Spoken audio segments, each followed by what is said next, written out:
Bobby, thank you so much for joining us, which is an important day for Brighton, helping to launch the Premier League, but seeing some of their sides, not just their youth team and the quality of that side, but the amputee team, disability team. We know there's a WSL team here as well. You joined the club at the turn of the century. The developments that have been made at this football club, could you ever have envisaged what's happened? Not really, no. I mean, listen, when I signed for the club, the dream was having their own stadium. That was the big dream. You know, we've got the stadium now, we've got the training ground now, Premier League football and European football to add. And you touched on, you know, the youth and the disabilities and the women's team. They were never in the picture back then. And listen, the club's come on so much. And yeah, it's amazing to see it grow in just such a short space of time as well. The other thing is, you just think about the impact that the football club is now having on all of these people's lives here and their families as well, and the wider community, which is of course a big part of why these football clubs are so important to us. Yeah, listen, the Premier League is an absolute beast, and playing in the Premier League, the amount of eyeballs that are on the club, the amount of people that want to come to games, come to Brighton, see Brighton, spend their money in Brighton. You know, it's all a knock on. And Brighton are benefiting, the area's benefiting, and long may that continue, really. The product out on the pitch has been pretty sensational as well. You know, it's not like Brighton have just been on a journey. They've done it with style, which is quite a remarkable achievement. What do you think that is predominantly down to? Is it the vision of Paul Barber? Is it the coaches, the quality of the recruitment? What is it? You've touched on all of the answers there. You know, the club's progression has been not overnight. You know, it's been a steady progression year on year, from promotions to Premier League to sustaining Premier League survival up to European football now. And that does come from the owner, Tony Bloom, and Paul Barber, the fantastic job that they've done to make it, you know, such a sustainable club on and off the pitch. It is, I mean, credit goes to those guys. And then the recruitment is remarkable as well, to be producing players, homegrown players, picking up gems from abroad, and getting great, fantastic managers in as well that are brought in to do a job. They do their job. Yes, you know, Chris Hughton done an amazing job in getting the club where they are. Graham Potter took over, and obviously now Roberto Zerbi that's come in and added exciting football to what's a fantastic setup. And like I say, it's an exciting season for the club, and I'm really looking forward to it. Huge credit must go to the club as well for the ability to improve almost, go up a level after the departure of not just Graham Potter, but a number of coaches and recruitment staff. And that is credit to, I guess, the structures that are in place here. Yeah, exactly that. You know, again, Paul does a tremendous job here. You know, he's here today, and he's, you know, been asked a lot of questions, but he goes on about his job day in, day out, and knows exactly what the targets are each year, and how the best way to achieve those on and off the pitch. And he's, you know, he really does deserve a hell of a lot of credit for the work that's gone in here. Let's talk about what we see out there on the pitch. You mentioned Roberto Zerbi. How good is he in your eyes? Yeah, he's really good. And I'd love to have played under him. I've come and watched sessions here, and you see the team playing on a Saturday, and you see aspects of the build-up play, and then you come and watch your training sessions, and it's all explained. You know, it's right. I understand why he's done that. I understand why he's moved there, and you see things that you wonder why, and then you come and watch the sessions, and it's explained. And his passion, his enthusiasm on the touchline, on a training session is you know, he's fully hands-on. You know, he's remarkable. So a lot of credit to him. He's a really special manager, and I'd like to think, and hopefully we have a very successful season, and we can keep hold of him next season as well. What do you see from this squad in terms of going into Europe now, having to cope with playing in 4 competitions, and being a side that we kind of fancy to do well in a lot of competitions as well? Do they have currently the depth? Again, that's the part of this season I'm interested in, how he's going to manage, because like I say, I've seen him on training sessions, and how intense the training sessions are and the levels it's expected, and then trying to manage that with the number of games, the domestic cup competitions. I'm hoping we're going to do well. Premier League number of games, and then European football. It's going to be interesting to see how he manages the squad and everybody that's on the fringe of those squads. You know, those guys that think, you know, last year I didn't get too many minutes. No, this season you're all going to be needed. You are all going to be needed, and how they can cope and how he can manage that. So I'm really interested but excited. But you talk about the intensity of his sessions.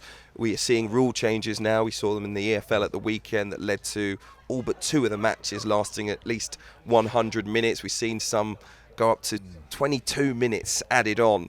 Do you think that is going to be good for the players? We've already heard some high-profile names complaining about the pressure that it puts on players physically and mentally. It probably is. I don't think it's a great idea, but also the controversy that's going to come along with it. You know, the minutes that are added. Was it enough? It was too much, because there are going to be those so many games where there's late winners or so many points lost. And I think there's going to be a lot of controversy, same as the VAR when it first came in. But yeah, adding minutes to players that have already got so many games is going to be tough, and that will add up. But there's going to be controversy with decisions and time. Let me just go back to the squad for a second, because Alexis McAllister, big name, lost in this window to Liverpool. But also now we see Moises Caicedo strongly linked with a move to Chelsea. You've already approached Brighton for his services. Do you think the club can keep him, and how important would it be if they do?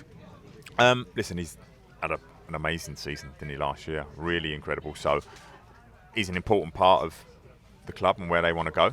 I think that he knows, listen, if the offer's right, I don't think the club will stand in his way. It's not something that they've done with anybody else, and it's just a case of, listen, the number has to be right. I'm sure he knows the number. I'm sure his agent would know the number, and if you get to it, good luck to you. But and if it's not, I'm sorry, we can't do anything. So listen, I'd love to see him stay this season. Love to, but time will tell.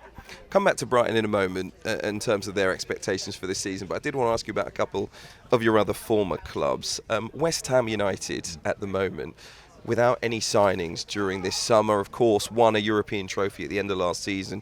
To great scenes, but as yet, not the start to the campaign that they would have wanted before a ball has even been kicked, and I think that is going to add pressure. What's your view on their situation right now? Yeah, it will probably add a little pressure, but that pressure is relieved with results. And David has coped with pressure at the club for a long time. He's come up trumps at the end of last year, and listen, I don't think it's going to be any change in the pressure for him. The expectations for West Ham is always going to be high, and the fans are always going to expect a lot. But listen, they have a European trophy currently, and that may buy the fans a little bit of time, or the owners a little bit of time, in terms of, listen, let's just wait and see what happens. There's still a bit of time in terms of the transfer window as well, so we shall see. Can they cope without the £105 million Declan Rice? Listen, he's a big loss, but Paqueto's, who seems to have really found his feet in the Premier League, and I think we probably could do with a striker. I think that's what they were crying out for last year, but they managed to cope. And listen, I'm sure that there is options, and it always happens those last couple of the days of the transfer window, so I'm sure there'll be some movement. Just on Fulham, a man who plays in your position, Alexander Mitrovic, incredibly important for the club, but clearly unhappy that he wasn't allowed to leave the club for a move to Saudi Arabia. Hasn't trained, did go on the tour, but we didn't see him in action. What do you make of that situation? Listen, they've obviously signed a striker now, and I think that was to do with, obviously, what's happening with Mitrovic. And I think if he's going to have a hard stance, which I think he will, the club should try and get a number, agree with him, agree with the other club, and get it done, because it's not going to help anybody, him being in the training grounds and around the place, as he seems to be. So, yeah. That's how big a blow is that? Because he's been doing so well for the club. They had a very good season. To see him leave under those circumstances, clearly not what the Fulham fans will want to see. No, it will leave a bitter taste in a lot of fans' mouths, but yeah, I think it's going to come and be a part of transfers for the next couple of years. You know, The things impact like of this. Saudi Arabia. Yeah, the impact of Saudi and the money that they're throwing out there. And listen, I understand it. Some players will want to go out there, and it is generational wealth that they're talking about. It's not just your kids, it's your grandkids, the amount of money that they're throwing about. So I understand it. I don't think it's going to make a dent on the Premier League in terms of the Premier League being the best league in the world. It's only getting bigger. I mean, all these teams are in America, and they can see how big it is getting over there. Asia, it's only growing, so I think the Premier League is only going to be number one, but we may lose a couple of players, but there are plenty willing to play in the Premier League. Don't you worry about that. And just finally, wanted to take you back to Brighton. Their expectations for this season, playing in Europe, of course. What would represent a good season for Brighton in your eyes?